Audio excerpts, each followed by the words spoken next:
Isang oras lang Oo. tayo.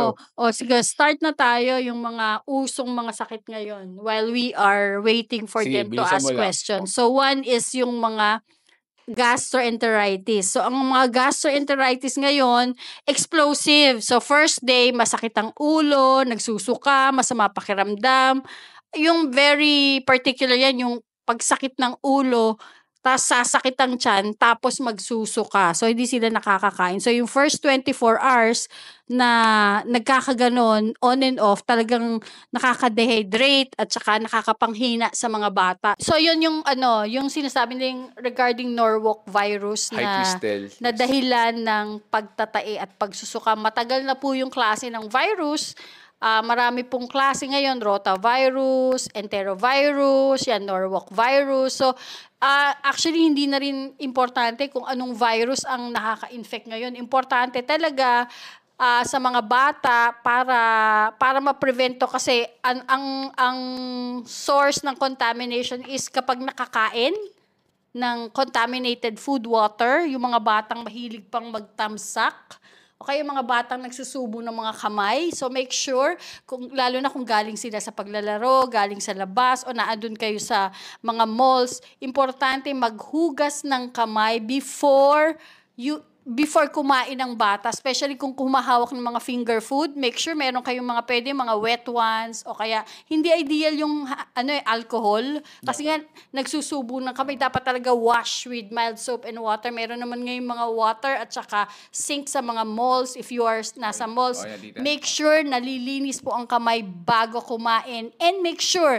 na yung kumakain kayo ng food dun sa mga establishment na alam nyong hygienic ang pagpa-prepare ng food. Kasi kung nakuha nyo yung sakit na to, yung mga viruses na to, within 6 to 8 hours, pwede na kayong mag-manifest ng symptoms. Okay, Okay, mga guys. Okay. Public advisory lang po ni Doc A. Okay. Regarding viral gastroenteritis. Okay, Happy New Year po at Happy New Year! congratulations sa ating lahat dahil Yay! 100,000 na tayo dito sa TikTok. Yay! Maraming salamat po sa pag-followers, sa mga nagpa-follow. Yes. Okay, start na tayo para makadami.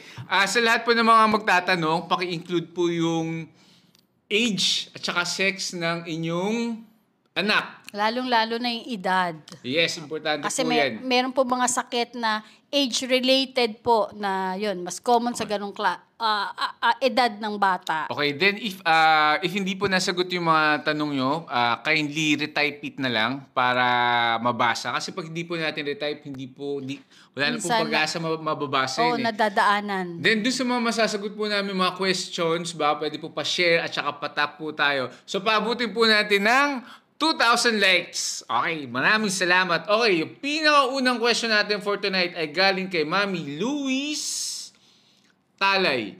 Pwede po nasa na yun? Nawala. Pwede po bang magbigay ng vitamins ng pampagana kahit di po magpa-check up sa pedya? 1 year old and 1 month. Oo, kasi yung ang mga preparation po ng pampagana ay ideally po yung mga tinatawag na appetite stimulant is ideally for 2 years pataas. Hindi po, ako personally, I don't give it less than 2 years old as recommended by the manufacturer. Kasi meron din po, kahit na sinabi pang appetite stimulant, ang mga gamot na ito ay meron ding adverse reactions. Kaya, mami, kung 1-year-old ang anak mo at hindi masyadong kumakain, i-check mo na lang. 1-year-old, we don't give appetite stimulant. What we give, kung talagang ang weight is below the Z-score less than 2, yan po, binibigyan na namin ng mga hindi actually appetite stimulant ang term namin.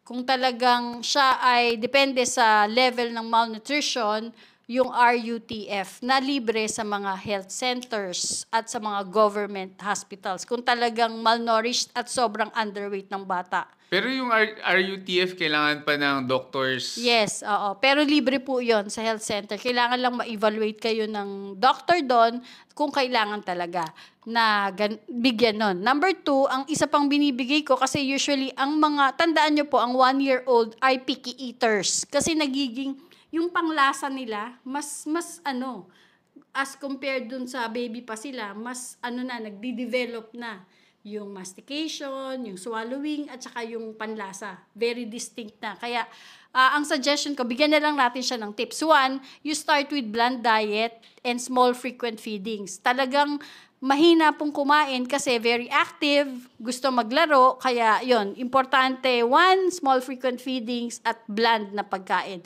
Tapos pag nagbigay kayo unti-unti, isa-isa, 2 kutsarita, pag na-consume, tsaka nyo bibigyan ulit. Ganon, para hindi rin siya ma-overwhelm.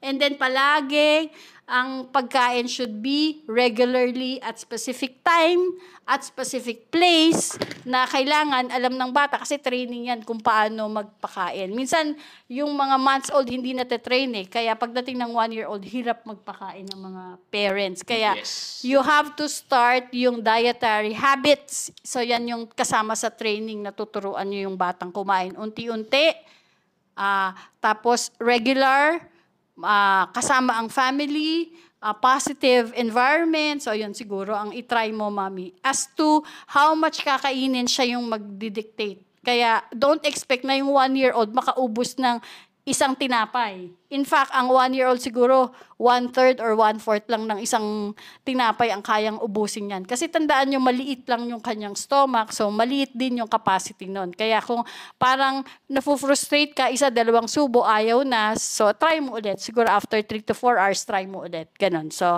unti-unti. So, yun siguro. Imbis na appetite stimulant ang ibigay. Plus, yung mga supplements, usually ang pwede sa 1-year-old is yung mga iron supplement, B-complex vitamins. So, siguro yung mga yun, pwede yun walang prescription ng doktor. Pero once na nag-appetite stimulant ka na, kailangan na po with doctor supervision. Okay, medyo madaming nagtatanong, tita. Mukhang madaming may sat ngayon. So, bilisan natin yung pagsagot. Less than a minute kung kaya. Okay, sa mga nasagot po yung questions, pa-share and like na lang. Paabutin natin ng 10,000 likes, guys.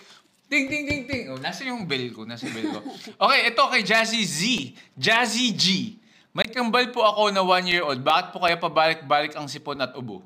Yes, ayan, pag-uusapan natin yan. Kasi uso ho ngayon ang mga virus-like or influenza-like diseases. Kasi nga sa panahon natin, marami po talaga ang may ubot sipon, kaya talagang marami po ang may ubot sipon. In fact, yun nga sinasabi ko nga dun sa isang video natin, marami hong klase ng mga viruses, rhinovirus, adenovirus, influenza virus, and ang daming strains yan. Kaya kahit nga every month may sipon yung anak mo, hindi mo pa rin naubos lahat ng strain na yon and pwede pang umulit ulit yung sipon at ubo. Importante lang, supportive treatment. So, kung may baradong ilong, paano i-clear yun? Check our videos. Dun may ipopost si Kuya Chong regarding baradong ilong. So, watch for that, Mami. And then, kung may fever, bigyan ng paracetamol. Kung hindi masyadong kumakain, bigyan ng mga supplemental B-complex vitamins with zinc and vitamin D and vitamin C. Okay? So, Mami, yun po ang gagawin. Kung bakit paulit-ulit weather, dahil sa circulating virus, at one, pwede ring allergies. Kaya check with your pediatrician, baka kailangan bigyan ng mga gamot regarding allergies. Okay guys. Next question natin. Pakitype lang po pag hindi nasagot. Don't forget to... Ay, may nagsabi maganda daw ang gupit mo. Yes, thank you. Ako, di ba? Mag-comment sa gupit ko. Okay. So, yung mga hindi masagot mga questions, pakitype na lang po ulit para may chance masagot. And paabutin po natin 10,000 likes. And then, pa-share na din po ng live. Guys. Okay. Ang huling nagtanong ay si Mama Ann. Ay! Nawala. Sorry. Doc, normal lang po ba weight ni baby boy? 7.5 kilos, 10 months old. Yes. Okay pa ho yan. Provided siya ay around mga 2.5 to 3 kilos ng ipanganak. So, dapat by that time kasi. So, tandaan nyo, yung weight ng anak nyo times 2, dapat yung weight niya yon mag-double by 6 months. And then, yung weight niya ng ipanganak siya times 3, dapat mag-triple by age of 1-year-old. Okay, so binibigyan na ba ang vitamins ng 10 months old? Yes, pwede pong bigyan ng multivitamins ang bata na 10 months old. So, depende sa pangangailangan. Usually, kung hindi masyadong kumakain pa ng mga food rich in protein. So, pwedeng mag-start sila ng karaniwan supplements. Oo.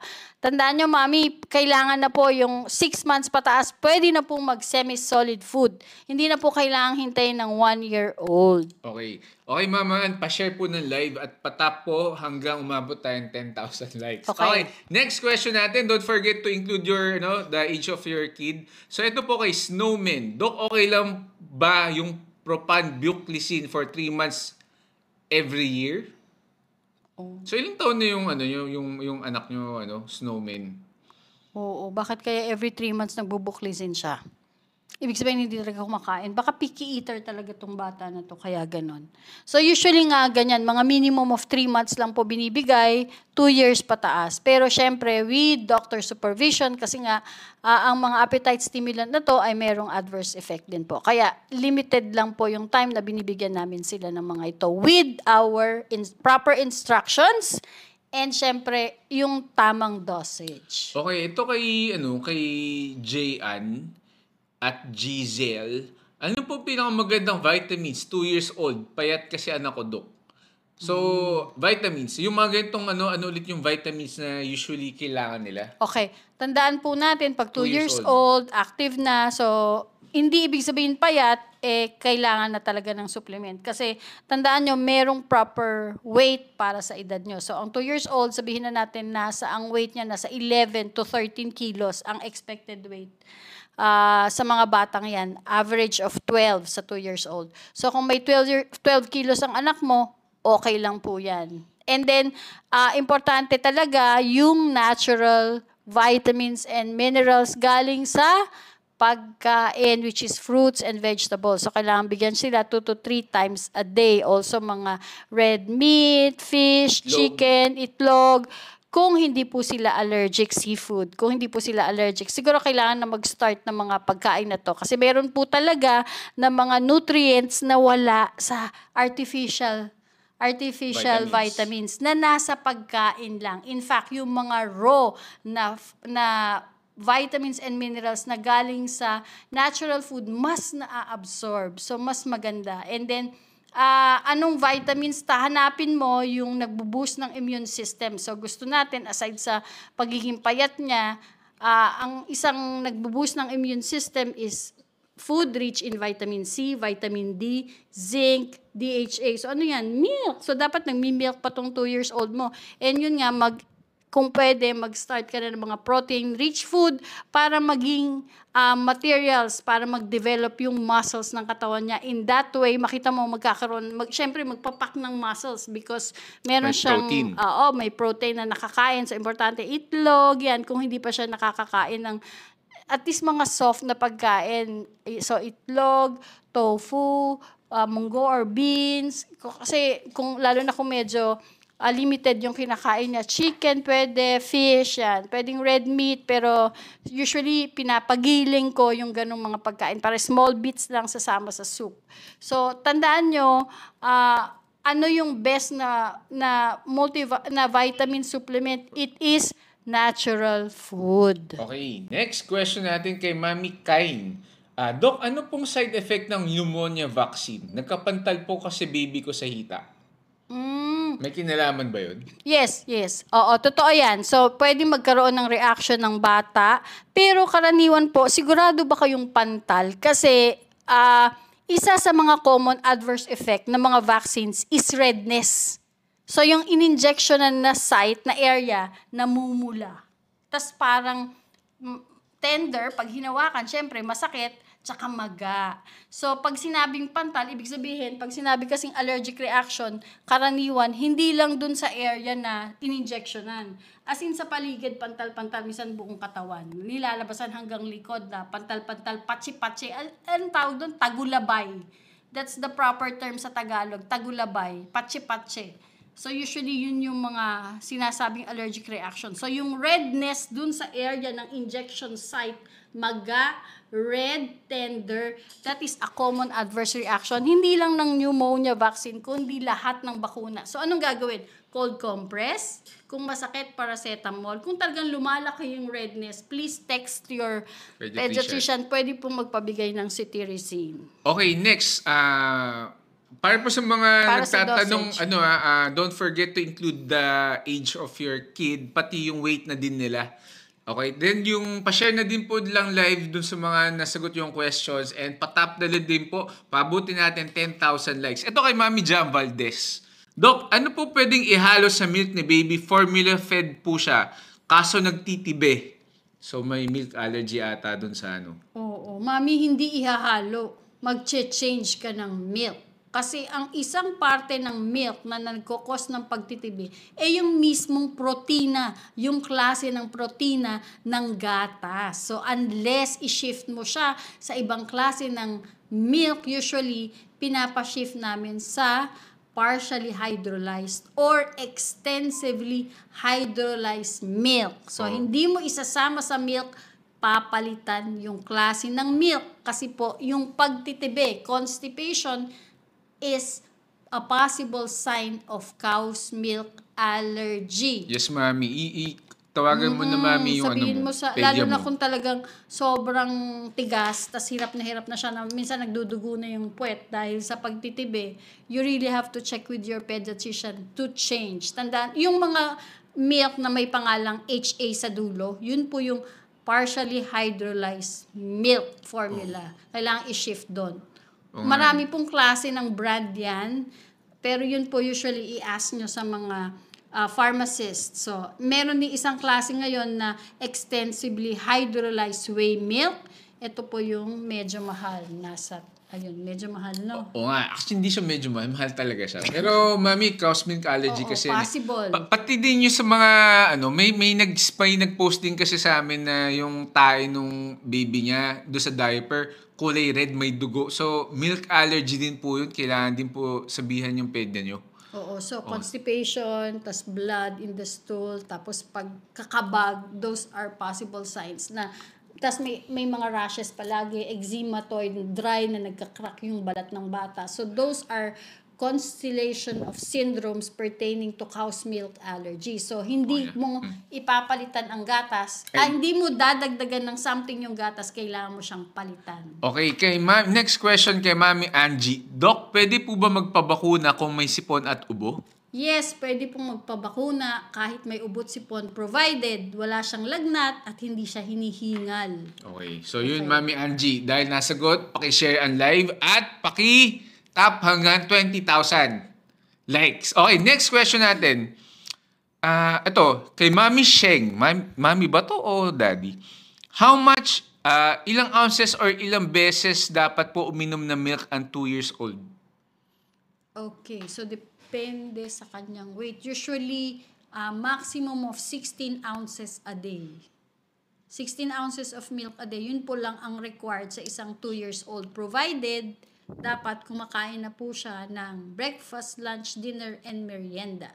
So, kailangan si 2 years old kumakain na po. Okay. Mami Sheng, pakishare na din ang live natin at saka palike hanggang 20,000. Then doon sa mga nagsisend na stickers, maraming salamat po. We appreciate it. Pero kung less than 10,000 yung isisend nyo, wag na po kayong mag-send. Sobra ka. Yun, Daddy, yung 16 ounces, 24 hours na po yun. Hindi yung 16 ounces, isang inuman. I-clear ko lang. Wag na kayong mag-send na sticker. We appreciate that, no? Masaya na din po kami nakakatulong. So, siguro mas makakatulong na lang din siguro kayo. Mag-share na lang po ng mga videos natin. Or i-share nyo na lang po itong live na to. Okay, next question. Kay Mami. Nawala. Okay. Kay Mami, I am Trade. Hirap naman sabihin pangalan mo. Doc, ano po pwede ilagay sa face ni baby? Meron po siyang white patches sa may kilay. 1 year old. Okay, white patches is, ang mga puting-puting patche, karaniwan matagal na gamutan yan, maghanap ka ng mga moisturizing hypoallergenic lotion, apply twice a day. Pag naligo sa umaga, tsaka pag nag-shower, naglinis ulit sa gabi. So, twice a day. Lagyan po ng ganong klase ng mga moisturizing lotion. Marami pong brand yan. Hanapin po yung hypoallergenic. Okay. Non-scented, walang kulay, non-scented, non-comedogenic, hypoallergenic moisturizing lotion twice a day. Okay, ito kay Mami Jewel Perezi. Mabilis lang to sagot. Ako sasagot ito. Doc, good evening. How to increase milk supply po? Best way po.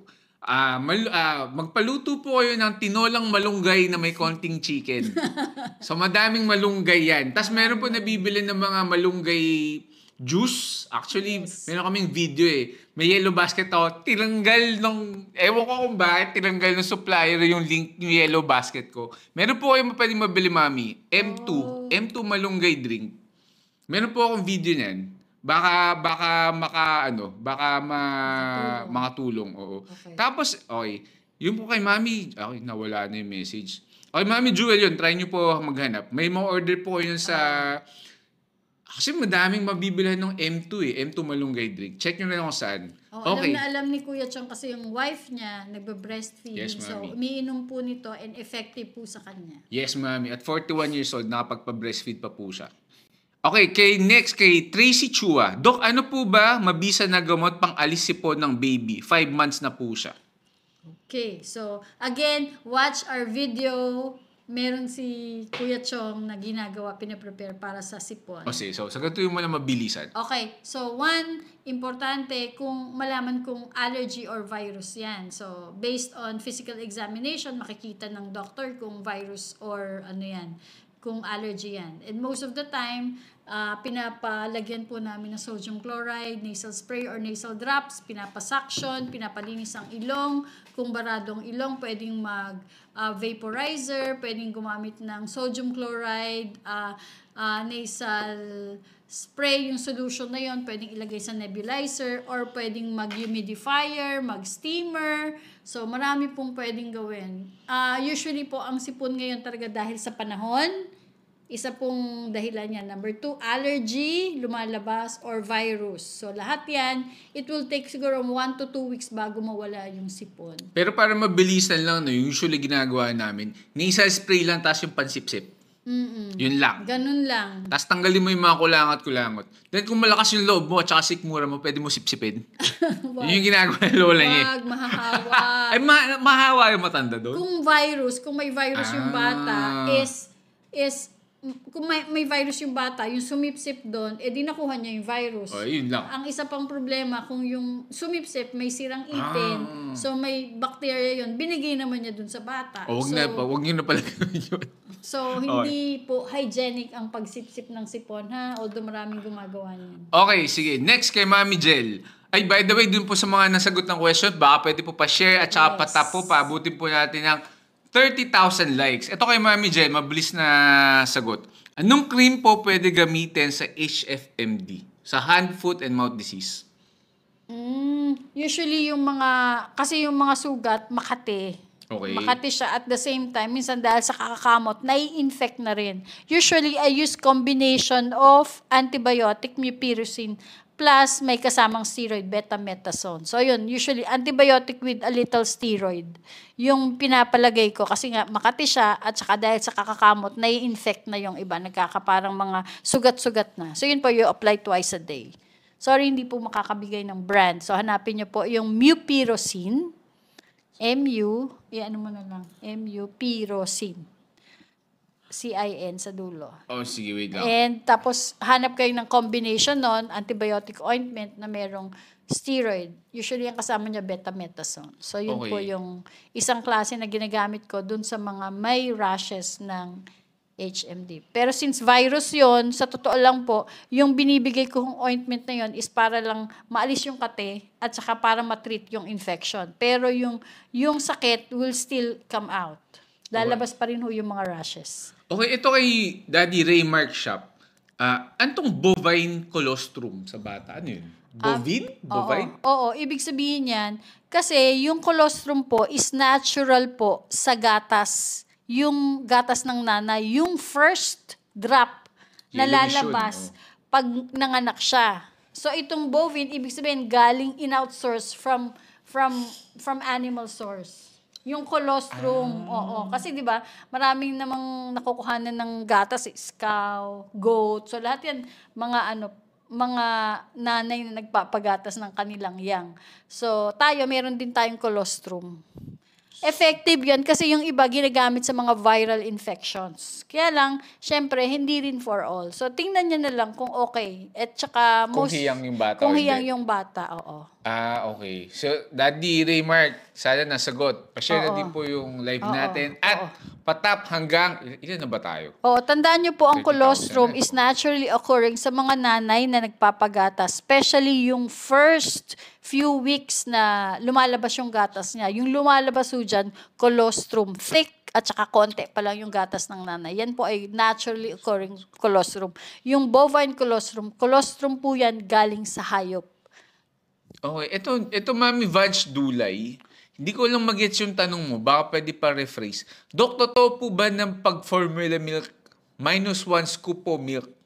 3 months boy po, 6 kilos. So, ibig sabihin niya, kunyari, 6 ounces yung tubig. 6 scoops usually yun, di ba? Hindi, mami. Lahat po ng gatas, meron pong required number of scoops. Meron pong mga gatas na 2 ounces, isang scoop. Meron pong gatas, 1 ounce, 1 scoop. So, tingnan nyo po yung nasa can dun sa proper reconstitution ng gatas. Or else, kung kulang po yung binibigay nyo, malabnaw yung formula, pwede pong dahilan yan, kaya hindi nagwo-weight gain yung bata. Kasi kulang yung sustansya. Diluted yung gatas. Kada brand, iba-iba yung... Yes. Iba-ibang brand po, iba-iba yung reconstitution instruction nila. So, basahin nyo po yung nasa can or nasa box kung ilang ounces dapat ng tubig ang ilalagay sa kada scoop ng gatas. Hindi po yan binabawasan based sa edad. In fact, habang lumalaki yung bata, syempre, mas dumadami yung nadedede niyang gatas, so mas marami rin yung scoops. Kaya pala sobrang taba ni Luke ng bata. Mali yung scoop ko. Ngayon ko na nalaman, 10 years old na yung anak ko. Nadagdagan. Okay. Next, ito. Okay, pinakahuling nagtanong ay si, sorry guys, medyo sakit ng singaw ko. Ito. Kay Mami, affordable for shoppers. Pwede po ba mauwi sa pneumonia ang ubo na may plema at sipon? Ano to? Sorry Sorry Mami, natambakan. Yes, pwedeng dumiretso sa pneumonia. Ayun. Pwede po Oo. ba mauwi sa pneumonia ang Yes. ubo na may Lalo plema na at kung sipon? mahina yung resistensya ng bata at hindi maaagapan, lalo na yung mga 1-2 linggo ng inuubo. Tapos mapapansin mo kasi yung mga pneumonia ngayon, at tandaan nyo, minsan ang pneumonia nilalagnat. Pero ngayon meron akong nakikita mga pasyente, hindi sila nilalagnat pero hindi rin sila nawawala ng plema. Ito yung mga, totoo yan, meron pa rin tayong mga nakikitang mga walking pneumonia. Pero hinihingal, makikita mo, bumibilis yung paghinga, tsaka humihinang dumede yung bata sa pagkain. So, yun yung symptoms niya. Mas marami siyang plema, wala siyang lagnat, pero hinihingal siya. So, ito yung mga, tas pag tinanong mo yung paligid, naku, meron hong pneumonia, yung lolo, or yung lola, or yung tatay, so yun. So, nahawa yung bata. So, the treatment will be the same. Kung ano yung ginamot na antibiotics dun sa parents or sa lolo, yun din yung ginagamot ko sa bata. And then, gumagaling sila. Yes, ang sagot, pwede pong pumunta sa pneumonia. So, bantayan po for fever, paghihingal, paghina ng dede, minsan nagsusuka, yung feeling of unwell. So, pag ang bata hindi nawawalan ng ubo, tapos tumatamlay, hindi dumedede at lalagnatin, yes. Yun na po yung senyales na yung ubot sipon niya ay pumunta na ng pneumonia. Okay, ito kay Mami Jorilyn Kayaj. Dok, yung atopic dermatitis ng 3 years old baby ko, niresetahan ng hydrocortisone, umayos, pero 6 days bumalik. Okay, ang atopic dermatitis is yan po yung asthma of the skin or allergy. So, ibig sabihin, kung pabalik-balik yung atopic dermatitis nyo, tingnan nyo yung paligid nyo, tingnan nyo yung kinakain niya kasi merong trigger. Ibig sabihin, may nakaka-trigger dun sa kanyang allergy, kaya paulit-ulit na lumalabas. So, it can be food, it can be soap, it can be something that you place on the clothes of the child, mga fabric conditioner, o kaya yung gatas niya. Kasi usually yung mga batang merong history ng allergies, pag na-expose sila, minsan dun sa, kung breastfeeding, yung kinain ng nanay. So, kaya lumalabas yung allergy nila. So, tandaan nyo, kung yung atopic dermatitis nyo ay paulit-ulit, minsan, ibig sabihin nun, merong trigger sa paligid. It can be food, it can be environmental. Kung nagbe-breastfeeding ka, pwede yung kinakain ng nanay. Okay. Okay, next question natin. Oy, sa mga nagtatanong pala, di nasagot, paki-type na po ulit yung question kasi natatabo na talaga, medyo madami nagtatanong eh. Paki-include yung age at saka yung weight ng anak nyo. At doon sa mga masasagot po natin, pa-share po ng live at patap na lang po hanggang 40,000 likes. Okay, ito kay Mami Syra. Heart. Doc, normal po ba 2 years old baby na hindi natingin o lumalapit kapag tinatawag po ang name? Hindi. Hindi po. Kailangan po talaga, una, pag tinatawag nyo siya, lapitan nyo siya. Kailangan may eye contact, tapos sasabihin nyo yung name niya. Pero, Kung hindi pa din pinapansin, kaya napacheck up sa specialist. ma'am, kailangan po. Kasi, tingnan nyo nga yung months old lang, pag kinausap nyo, titingin sa inyo, tapos magre-react diba? Usually, 4 to 6 months, nakikita mo na yan. In fact, baby pa lang, pagdilat ng mata niyan, gusto niyan tumitingin sa mukha ng nanay eh. So, importante talaga, months old pa lang, kung hindi talaga tumitingin sa inyo, kinakausap nyo, walang facial reaction sa emotions na pinapakita nyo, tumatawa kayo sa kanya, kinakausap nyo siya, walang reaction, mommy, that is a red flag. Check with your pediatrician at pa-evaluate po ang bata. Kasi yung panganay ko, ganyan din before eh. Parang yung una na diagnose siya ng medyo nasa spectrum ng autism. Pero hopefully, naano pa namin eh, naagapan pa eh, napa-OT pa namin, occupational therapist. Ngayon, nag-aaway na ho kami. Pero naagapan naman ho. Pa-check nyo na agad, Mami. Ha? Oo. Okay, The next. earliest The better. ma-check, ma-detect, and then magawa ng mga therapy, mas maganda po ang mas maganda ang result at mas maganda Maagapan yung pa yun, maagapan. Opo. Okay. At saka, Mami, bawasan nyo na yung gadget, promise. Ako medyo nagsisi ako dyan eh. Although wala pa naman scientific study, pero feeling ko yun yung culprit talaga eh. Anyway, next, kay Mami Apple. Sorry Di ko po na parota vaccine si baby. Di ko po alam na may ganun. Ano po kaya other vaccine na same with rota vaccine 10 months? Okay. Wala na pong iba. Okay. So 10 So months na far anak mo po, opo. So far po, ang available lang na para sa gastroenteritis na vaccine at the moment is rotavirus vaccine. Wala na pong ibang klase. So, unfortunately, you missed the chance. Kasi meron talaga lang po na safety profile na sinasabi ang nag-develop ng rotavirus vaccine. Tandaan po natin, lahat po ng mga vaccine kasi merong mga tinatawag na possible adverse reaction. Isa po yun sa talagang striktong sinusunod naming mga pediatrician. So pag sinabi ng manufacturer, hindi pwede sa ganong edad dahil ito po ang pwedeng mangyari kapag binigay po namin beyond that point at may nangyari sa bata, hindi po namin mapapatawad ang sarili namin. Kaya po, beyond 6 months, hindi na po ako nagbibigay ng rotavirus vaccine based dun sa nag-develop ng rotavirus. Bakit? Ito po yung nakita nila sa pag-aaral. One, kung ang bata ay hindi masimulan ng rotavirus vaccine within 3 months, that is ilang araw, 120 days. 3 months, 90 days. 90 days. So, beyond 3 months, kung bibigyan mo pa siya, 1 in 300,000, pwede magkaroon ng intussusception. Ano po yung intussusception? Sakit po yun na ang bituka ay pumapasok sa kapwa bituka tapos nagbabara. Ang tanging treatment lang po doon ay operasyon. So, ayaw po nating makita ang ganong kondisyon. Ayaw natin i-risk. I-risk. Oo, kaya pag sinabing 3 months, hindi na nasimulan, hindi na po namin sisimulan. At beyond 6 months, kahit nasimulan na namin, hindi na namin susundan yon. Kasi yun nga po ang risk na iniiwasan natin. Okay, kay Mami Baby M. Doc, 3 months baby ko, mixed breastfed and formula po si baby. Hindi po ako nagka-mince. Normal lang ba yun? Nagpapa-breastfeed siya, di siya nagka-mince. Mami, I suggest, kasi mix siya, hindi siya full breastfeeding. So, ang suggestion ko, mag-check up na siya. Ganun? Pwede, oo. Meron hanggang 6 months hindi nagme-menstruate. Pero just the same, para syempre alam natin yung yung status mo, mag-pregnancy test ka na lang para sure. Hindi ko masabi kung kasi mixed breastfeeding siya, hindi siya pure breastfeeding.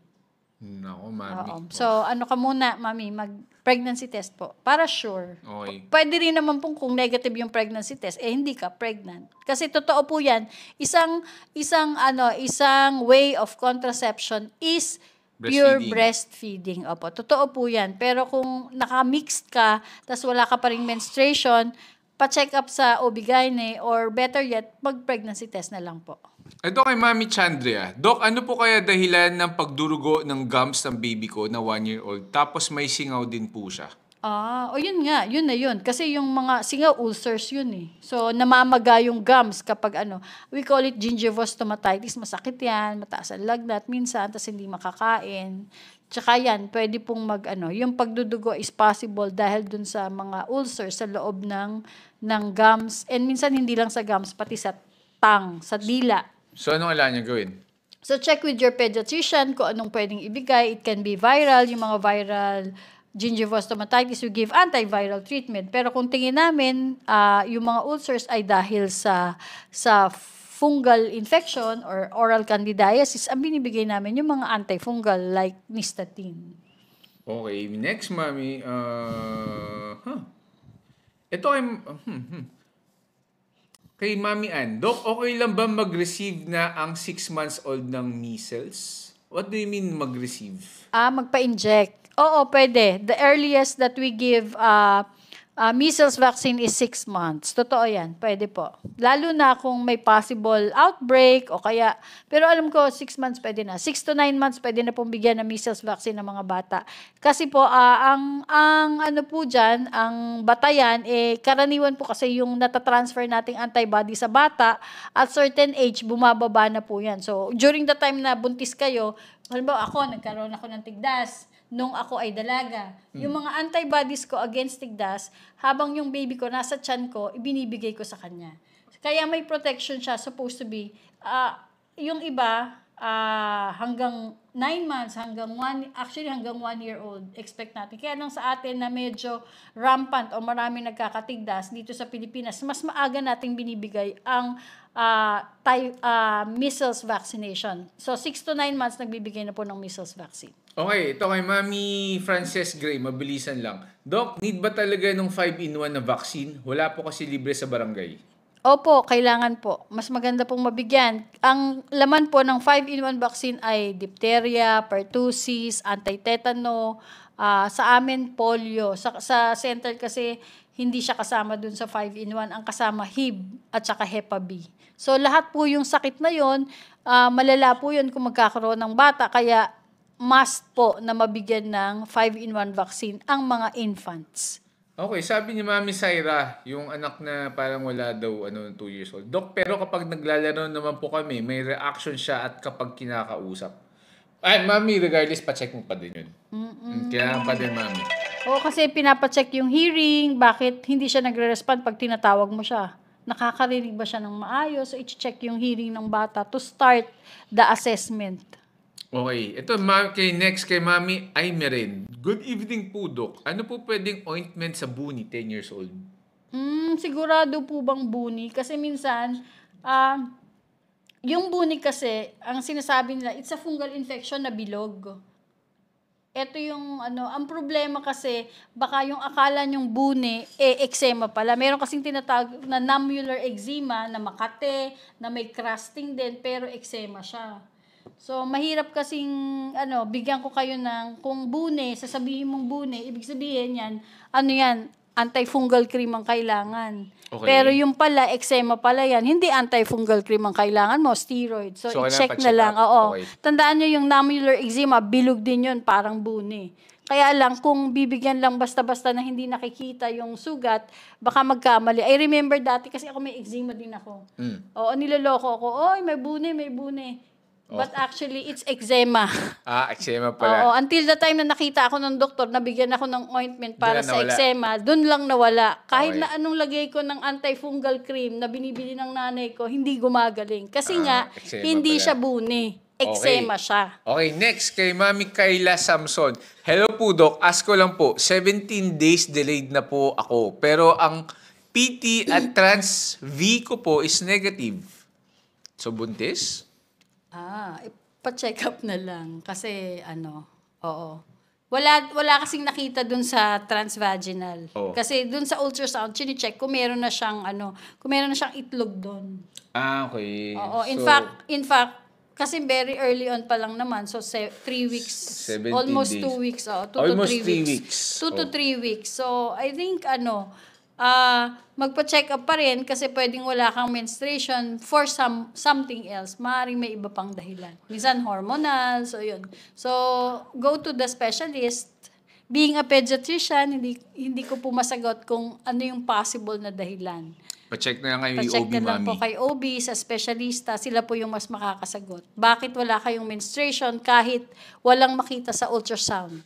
Dami nagtatanong, sorry, nawawala yung mga questions. Ito kay Lovely G. Hello, Doc. Bakit po kaya gabi-gabi barado ilong ng baby ko? Dahil po kaya sa aircon? Thanks.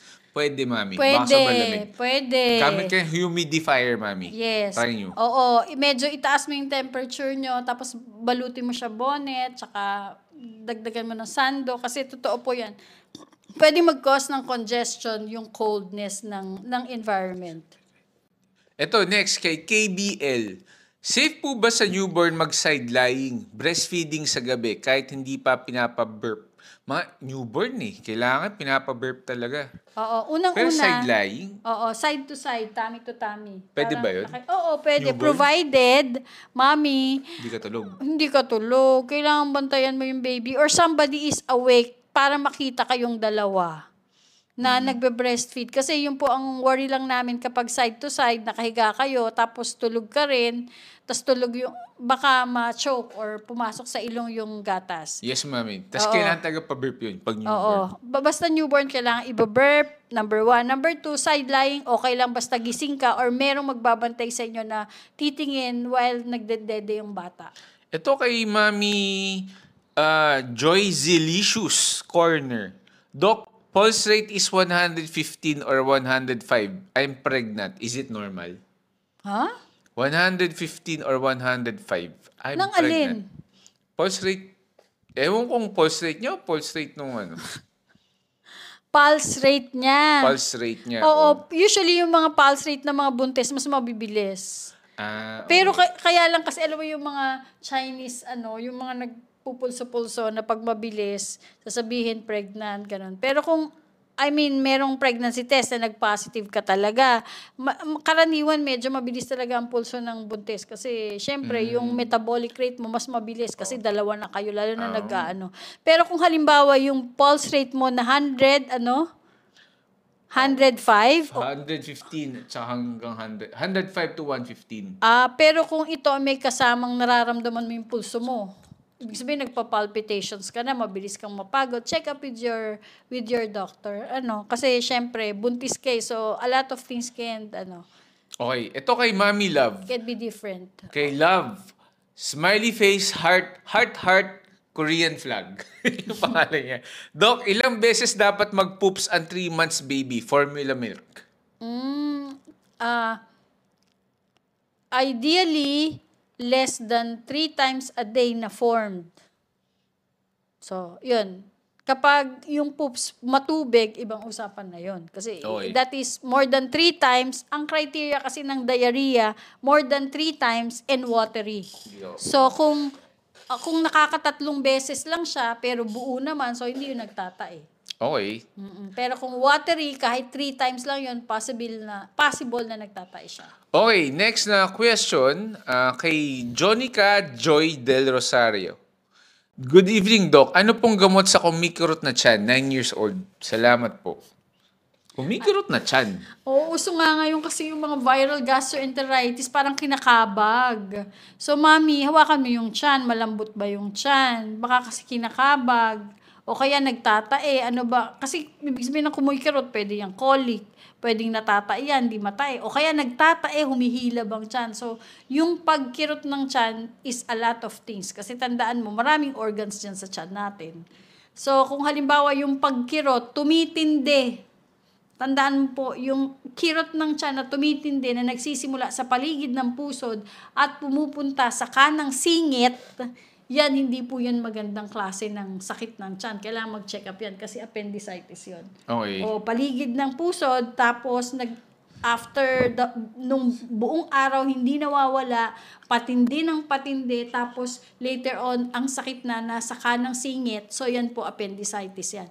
Pero yung kumikirot, mawawala, babalik, pag natae, pag utot, nawawala yung sakit ng tiyan, pwedeng kabag lang po yan. Kaya, depende po. O kaya, kumikirot kasi nagsuka, sa sikmura ang sakit, so pwedeng nangangasimang sikmura or hyperacidity. So, marami pong dahilan ang pagkirot ng tiyan.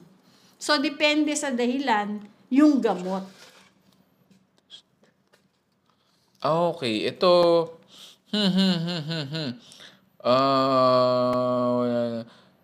Kay Mama Me, okay lang po ba magpausok pag may ubo si baby? Wala lagnat naman. Anong papausok niya? Ewan ko, di ko. Baka naman yung suob.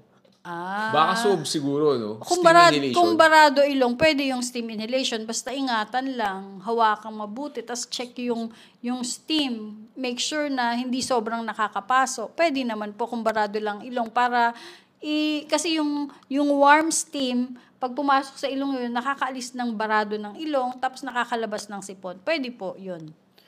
Okay, pero yung papausok niya, hindi ko alam kung ano yun. Okay. Ito kay Mami Iya. Dok, 9 times na poop yung baby ko today. Kahapon, 5 times. Pero masigla naman po, tas walang lagnat. Anong kinain niya? Bakit nagtatae ang anak mo? Lalo na yung kumakain ng mga masyadong sweets, yan. O kaya tsokolate, o kaya minsan food intolerance, may kinain siya na hindi siya hiyang, ganun. So, it's a lot of things. Pero definitely, yung 9 times, hindi yun normal. Pero minsan, maganda ang resistensya ng bata, okay lang siya. Or lalo na kung yung 9 times na yun, paipot-ipot lang, merong 2-3 marami, tas in between konti-konti. Kaya siguro, wala pa siyang tinatawag na signs of dehydration. Kaya masigla naman. Tsaka kumakain. Tsaka yun nga. But nonetheless, kung talagang nagtatae, importante yan, mapalitan yung lumalabas na fluid sa katawan. So, naandyan yung ORS. So, watch our video on pagtatae, first aid. Pedya, nagtatae, first aid. Meron po kaming video on that. On what to do kapag ang bata ay nagtatae. But, if that 9 times is watery already, then that could be labeled as diarrhea. Actually, naalala ko si Luke parang madaming beses din tumae before. Pero pa-konti-konti. Tapos constipated pala. So yun, Mami, baka ipacheck nyo, ipakita mo doon sa pede yung tayo niya. Para ma-check. Siguro last 3 questions na lang tayo. Okay. Sakit na talaga ang singaw ko. Sorry. Ito kay Kabotahe Reynalyn Acumen. Dok, yung anak ko po, 3 years old, 18. Breath lang po siya. Sinisipon. Ang ubo, din po siya. Normal lang po ba yun? 18 breath lang po siya. Sinisipon ng ubo. Din po normal lang po ba yun? Sa 3 years old, tas siguro 18 breaths per minute lang yung... Talaga 1 minute? 18 pwede lang. pa. Kasi ang normal sa 2 years old pataas is around 30 ang upper limit. So kung nasa 20 lang yung breaths per minute, okay lang. Kaya lang, tingnan mo din po yung quality ng paghinga ng anak mo. Kasi kung kung tulog, mahimbing na mahimbing yung tulog, kaya siguro hindi rin mabilis yung paghinga. Pero kung nakikita mo, mahina yung paghinga, pero may excursion, gumaganon na, hindi ho normal yun. So tingnan niyo po yung quality ng breathing, hindi lang yung rate. Okay. Ito kay Mami Mikaela. Doc, yung baby ko po may pneumonia. Nagamot siya ng amoxicillin for 7 days. Pero may ubo pa din po. 4 months old. Check up na lang po ulit sa inyong pediatrician para ma-assess yung paghinga niya. Kasi kung may ubo pa. Okay, ito Kasi kay... hindi pa rin siya gumaling kahit naka 7 days na ng amoxicillin. Okay, ito kay Mommy Love. Doc, baby ko po 2 months. Formula milk siya. Okay lang po ba hindi pa siya mag-vitamins? 5.7 kilos. Okay lang.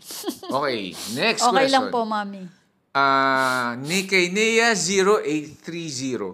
Doc, normal pa ba na may oras na malamig paan ng mga babies? Any home remedies?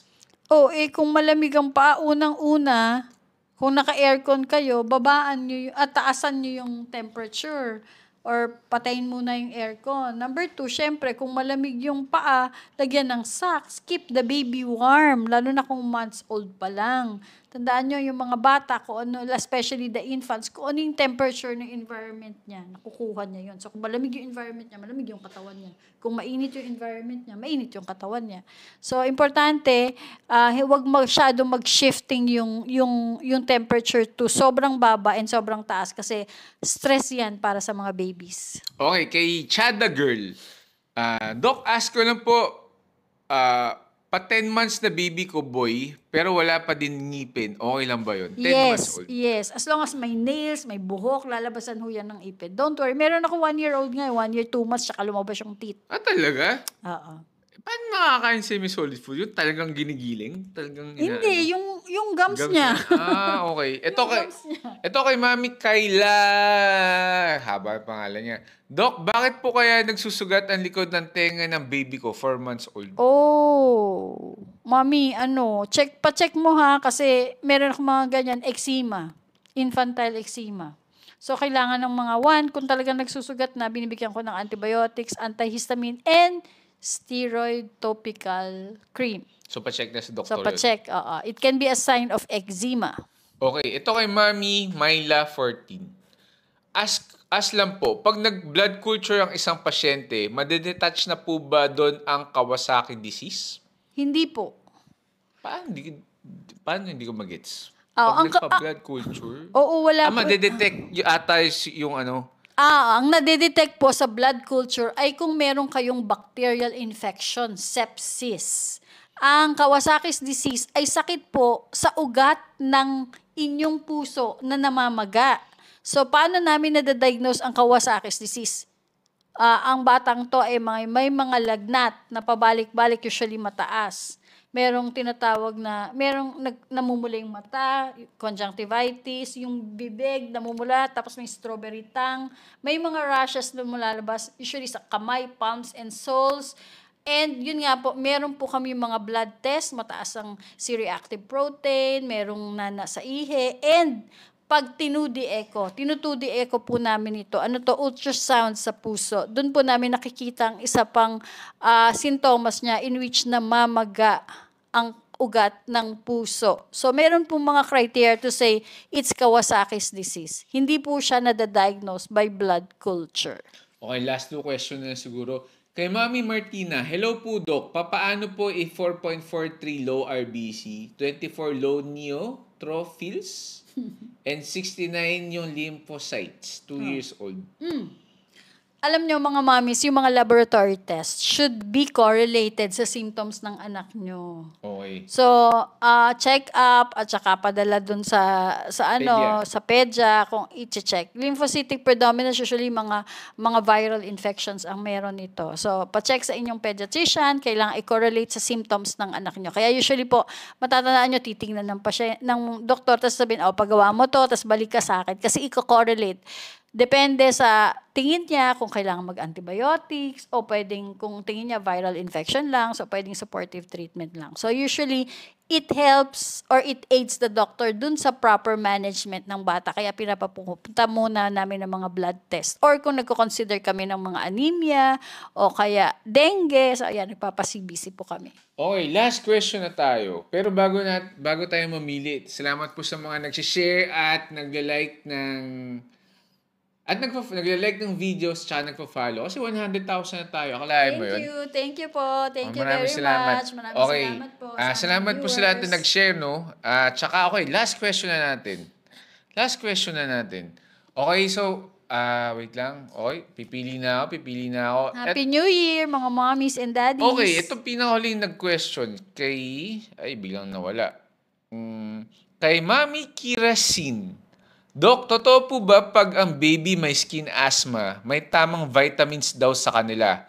Kasi may vitamins na Makati daw po na nagkukosig... Ayun. Meron bang vitamins para sa may mga skin asthma? May specific? Okay. O may Oo. iniiwasan sila? Oh, actually ganito. Kung ang bata ay may allergies, kasi isang dahilan na isang culprit na nakita nila is mga food coloring sa vitamins na pwedeng maging dahilan ng paglabas ng allergies. Baka yun ang ibig sabihin mo, mami. Kasi ganun yun, totoo yun. Karaniwan yung mga yellow to orange or red na kulay ng mga vitamins. Sabi nila, ito yun daw yung notorious na pwedeng mag-cause ng allergic reaction sa mga batang merong atopic, ang term namin atopic, meaning may history ng allergies.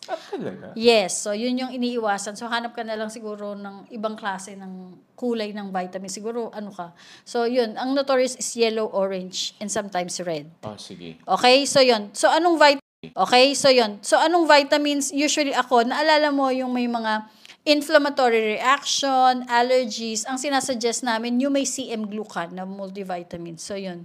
Yun po yung kasi nakita sa pag-aaral na tumutulong tong CM glucan para i-avoid yung mga ganitong klase ng sakit, yung may mga allergies. Okay. Doon sa mga may mga questions regarding sa halak. Mami, meron po kaming video sa Red App about halak. Baka makatulong.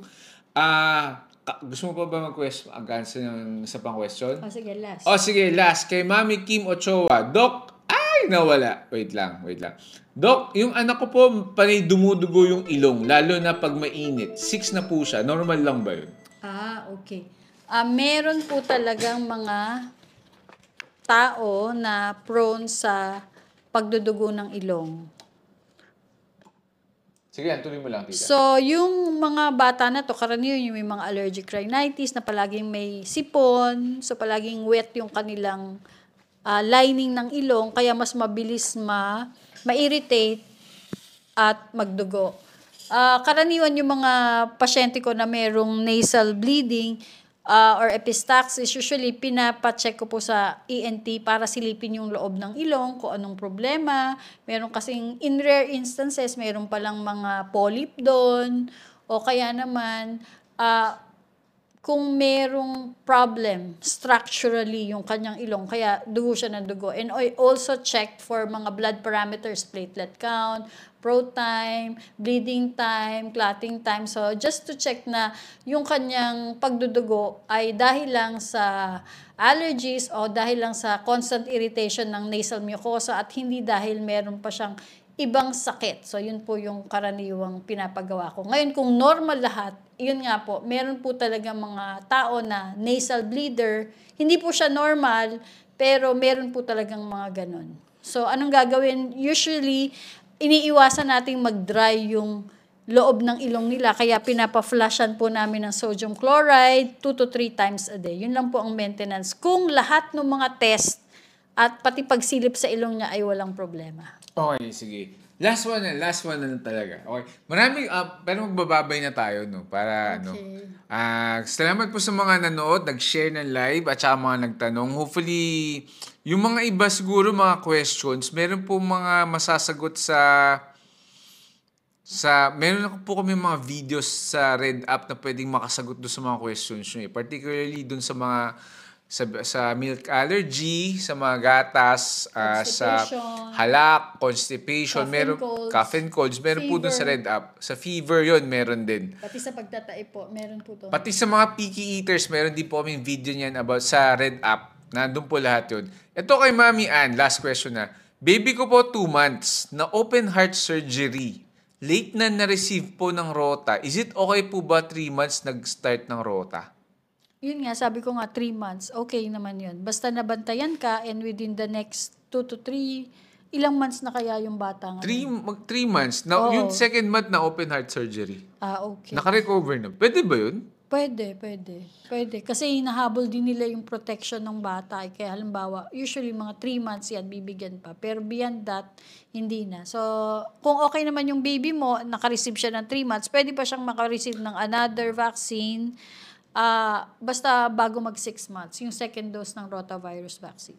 Okay guys, sana po nakatulong Mami Ann. Okay guys, maraming salamat po. Good night, Happy New Year. And tatry na din pag di nasagot, paki-message, paki-comment na lang yung mga questions nyo, baka masagot ni Doc A. Okay guys, good night. Maraming Good night. salamat po. Bye-bye. Thank you. Thank you.